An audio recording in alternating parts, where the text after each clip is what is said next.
Quando a gente é jovem e lidera, queremos colocar energia em tudo. Mas será que vale a pena queimar a vela nas duas pontas? Além disso, onde nós devemos colocar energia quando somos líderes jovens e lideramos novas gerações?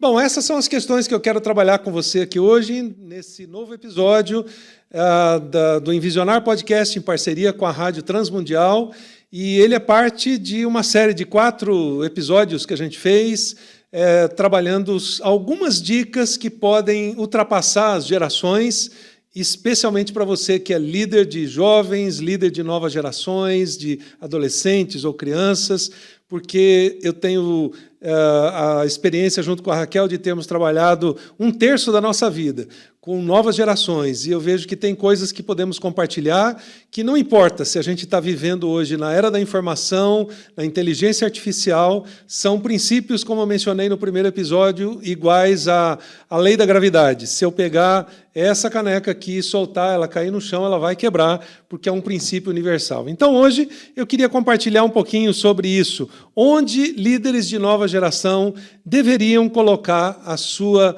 energia na liderança. Bom, tudo isso está baseado nesse livro que eu fiz, foi o primeiro livro que eu fiz, chamado 50 Segredos para o Líder. Depois, obviamente, eu tive muitas atualizações dele, mas foi muito do que a gente aprendeu durante o nosso tempo liderando nova geração. Então, ele se aplica a você que é um líder de nova geração, ou você que é um líder já mais experiente. O Luan vai colocar aí para a gente na tela o link para você, se você quiser adquirir o livro. Ele vai te ajudar com princípios bem práticos e simples do dia a dia, de como liderar as novas gerações. Bom, quando a gente pensa, então, em onde colocar energia, talvez eu não seja como você, eu não seja diferente de vocês, que são líderes de nova geração, e tem um princípio que, talvez nem um princípio, mas um comentário que às vezes a Raquel faz lá em casa, que é o sujo falando do mal lavado. Então eu diria assim que quando eu estava na idade de vocês, há 40 anos atrás, liderando novas gerações, com 20 e poucos anos de idade, eu queria colocar energia em tudo. E a Raquel também, e a gente tinha uma lista imensa de atividades, apesar de não ter celular na época, de não ter computador, mas a gente preenchia o tempo com inúmeras outras coisas e realizava muitas atividades. Bom, hoje, talvez com a tecnologia, com redes sociais, com celular, com tudo isso, vocês tenham um dispêndio de energia incrível em muito mais coisas do que a gente fazia na nossa época. No entanto, eu queria, se for útil para você, te dizer que se eu voltasse lá atrás, tinha coisas que eu faria e tinha coisas que eu não faria. Mas vamos principalmente para as que eu faria de novo, ou eu começaria a fazer porque eu não fiz na época, e eu concentraria a minha energia hoje nessas coisas. A primeira, discípulos, e não simplesmente seguidores ou sucessores. Na época em que eu tive o privilégio de trabalhar com novas gerações, a gente ainda não tinha muito a palavra discipulado, né, há 40 e poucos anos atrás, latente como tem hoje. Mas todo mundo se preocupava em formar sucessores. E eu lembro que desde o primeiro mês, praticamente, da minha liderança, eu comecei a formar sucessores. E eu cheguei a passar o bastão para um sucessor quando eu deixei meu primeiro cargo de liderança, 5 anos depois de liderar uma organização. Mas esse sucessor falhou.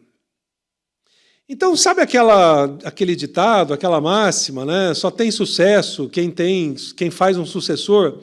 Não é bem verdade. Eu diria, só tem sucesso quem faz discípulos. E existe uma diferença brutal entre fazer um sucessor e fazer um discípulo. Por quê? Na primeira função de liderança na qual eu transicionei, eu fiz um sucessor. E eu me orgulhava dele. Mas pouco tempo depois eu descobri que eu não tinha feito um discípulo. E ele falhou exatamente aí, na sua vida, no seu caráter, no seu casamento e tantas outras coisas que aconteceram. Porque eu falhei não sendo um discipulador dessa pessoa. A grande diferença entre você fazer um sucessor e fazer um discípulo está no fator tempo. O sucessor te sucede. O discípulo continua o resto da vida. O sucessor pode falhar. O discípulo só vai crescendo. Então, eu, como líder se eu fosse líder hoje de novas gerações, eu investiria em fazer discípulos. Daí vão sair seus sucessores. E você faz o sucessor quando normalmente você já está para deixar uma posição. Você começa a procurar alguém que pode ficar no seu lugar, te substituir, etc. Mas o discípulo, você começa a formar desde o primeiro dia. De outro lado, percebam que hoje, como a gente sabe bem, a palavra influenciar, influencers e tudo isso é muito forte. E o que define um influencer? Quantas pessoas o seguem? Mas eu diria que, na sua grande maioria, arriscaria dizer que 99% das pessoas que seguem um influenciador não se tornarão discípulos. Por quê? Não há relacionamento. É um caminho de mão única. O influencer pode até ouvir, receber insights, né, likes, etc. Mas isso não garante o relacionamento de mão dupla que existe entre o discipulador e o discípulo. Jesus e os 12, Barnabé e Paulo, Paulo e Timóteo. Perceba que, se você está mais interessado hoje em influenciar a nova geração do que em fazer discípulos, provavelmente o seu ministério vai ter um tempo de duração limitado, o seu ministério tem data de validade. Uma das coisas incríveis de Jesus com os 12 é que o ministério de Jesus não tem data de validade, ele ultrapassa os séculos. Por quê? Porque hoje nós somos os discípulos dos discípulos dos discípulos dos discípulos de Jesus. Influenciadores ou pessoas influenciadas, elas deixam de seguir alguém simplesmente num clique, ou passam a seguir outra pessoa que pensa igual a ela num outro clique. Discipuladores, às vezes, vão falar com pessoas aquilo que elas não queriam ouvir, aquilo que elas não gostam de ouvir e aquilo que elas precisam mudar nas suas vidas por causa do processo de discipulado. Então, onde eu colocaria a minha energia? Em fazer discípulos e não simplesmente sucessores ou uma grande rede de seguidores. Uma segunda coisa é visão. Onde eu colocaria a minha energia? Numa visão de longo prazo. A visão é aquilo que define os líderes, a visão é aquilo que potencializa os líderes. Quando a gente olha na Bíblia, a gente percebe que as pessoas chamadas por Deus, homens e mulheres, na sua grande maioria jovens, como talvez você que está me ouvindo, são pessoas que foram chamadas por Deus por causa da longevidade das suas vidas, dos seus ministérios, do impacto. José do Egito, por exemplo, influenciou uma nação por 80 anos. Abraão, e Moisés, e Esther, e Jesus e os 12, e tantos outros foram pessoas que lideraram naquele momento, mas tinham uma visão de futuro que ultrapassava as gerações. Você é um líder, provavelmente, de nova geração hoje. Mas daqui a algum tempo você vai chegar aos 35, aos 40, e já não vai ser nova geração, e talvez já não lidere nova geração. Mas o que você está plantando hoje, enquanto você lidera a nova geração, que é a visão para os próximos 20 anos? Aquilo que vai influenciar essas próximas gerações. A liderança, entendam, não é uma corrida de 100 metros, a liderança é uma corrida, é uma maratona. A gente não pode gastar toda a energia naqueles 100 metros simplesmente para ser o campeão em 9 segundos. Mas a questão é como é que eu me mantenho durante horas para correr 42 quilômetros de uma maratona. A visão é isso que dá essa perspectiva, é a competência que distingue líderes de realizadores passageiros. Na época em que eu liderei jovens, junto com a Raquel, a gente teve inúmeras pessoas que lideraram junto com a gente. Infelizmente, muitas delas tombaram ao longo do tempo. Foram realizadores passageiros, muito empolgados em fazer coisas, mas que ficaram pelo caminho. Felizmente, muitos da nossa geração perseveraram, foram resilientes. Por quê? Tinham uma visão de longo prazo. Além disso, eu diria que você precisa fazer algumas perguntas, então, para definir onde você coloca a sua energia. Onde colocar energia quando você é um líder de jovens que quer fazer muitas coisas e quer mudar o mundo?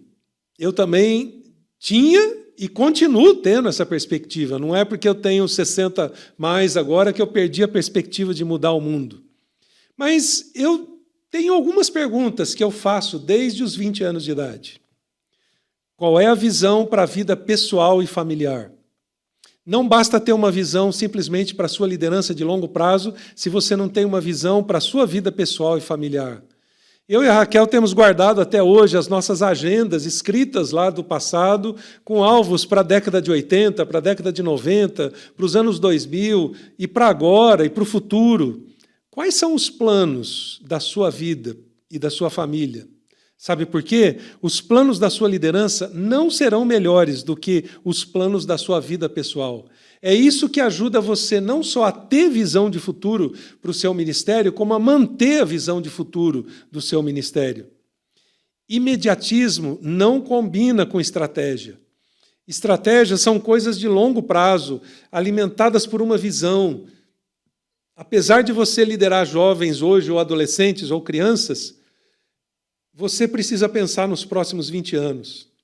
A criança para a qual você está ensinando hoje alguma coisa aos 3 anos de idade, aos 23 ou aos 30, vai ter parte da sua personalidade desenvolvida e fortalecida por aquilo que ela está aprendendo agora. Então, não basta você fazer um monte de atividades para entretenimento, se você não sabe onde você quer levar, aonde você quer levar essas pessoas. Deus é estrategista. O diabo tenta imitar Deus também sendo um estrategista. E você?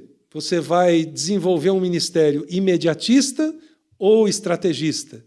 Um ministério que tenha visão de longo prazo e que se baseie na perspectiva daquilo que Jesus plantou, ou simplesmente algo para entreter a nova geração?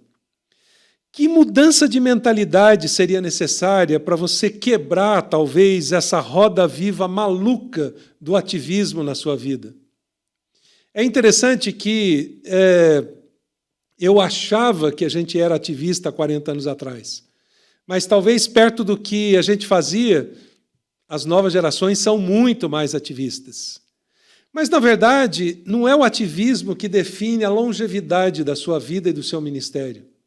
São aquelas sementes que você está plantando, cultivando e que não tem como acelerar o crescimento. Não é como no WhatsApp que você vai colocar lá a velocidade 1,5 ou 2. Não é como no Netflix que você não tem paciência para assistir e você aumenta a velocidade. Sementes precisam ser plantadas, regadas, cultivadas, adubadas, e não dá para acelerar o crescimento da árvore ou a produção dos frutos, porque aquilo é parte de um processo. Então, que mudança você precisaria fazer para ter uma mentalidade de longo prazo e colocar energia naquilo que realmente interessa nesse tempo? Desculpem. De outro lado, isso leva a 2 outras palavras: resultados ou marcos. Bom, talvez toda a nossa aceleração é porque a gente queira resultados mais imediatos. Mas, na verdade, o que importa são marcos. Marcos são um sinal de demarcação. Eu quero atuar dentro desse espectro. Marcos são como que colunas, são pirâmides, são pontos de referência. O seu ministério simplesmente produz resultados ou ele produz marcos? Isso define onde você vai colocar a sua energia. Então, eu queria deixar algumas perguntas para você pensar. Primeiro, será que você está medindo os resultados pela grandeza física do que você promove ou pelos marcos que você está construindo? De outro lado, meça o impacto causado pela sua vida na vida das pessoas. Não simplesmente se você tem uma multidão. Uma multidão é um bando de seguidores, no bom sentido aqui da palavra bando. Mas relacionamentos e discípulos são marcos que você estabelece que vão fazer diferença ao longo do tempo. Você fez coisas que são muito mais como sementes plantadas que se tornarão frutíferas, ou você simplesmente está construindo prédios que podem ser destruídos pela chuva, pelo tempo, por um vendaval, ou simplesmente pela velhice deles. Bom, eu queria deixar um desafio final para você. Para você saber se você está colocando sua energia no lugar certo, escreva uma carta para você mesmo. Lacre essa carta. E abra ela daqui uns 6 ou 8 meses. Deixe guardadinho. Não é no celular, não é no computador. É algo para você escrever devagar, pegar uma folha de papel em branco, praticar a escrita. Você acha que ainda lembra como é que escreve, né? Pratica a escrita. Escreva devagar uma carta para você mesmo, dizendo: daqui 6 ou 8 meses eu gostaria de ter tal resultado. Mas escreva coisas consistentes, não precisam ser muitas, 2 ou 3. Lacre, guarde no envelope, guarde lá numa gaveta. E, se você quiser, para não esquecer, coloque um lembrete lá no seu calendário para daqui 6 meses, 8 meses, você abrir essa carta.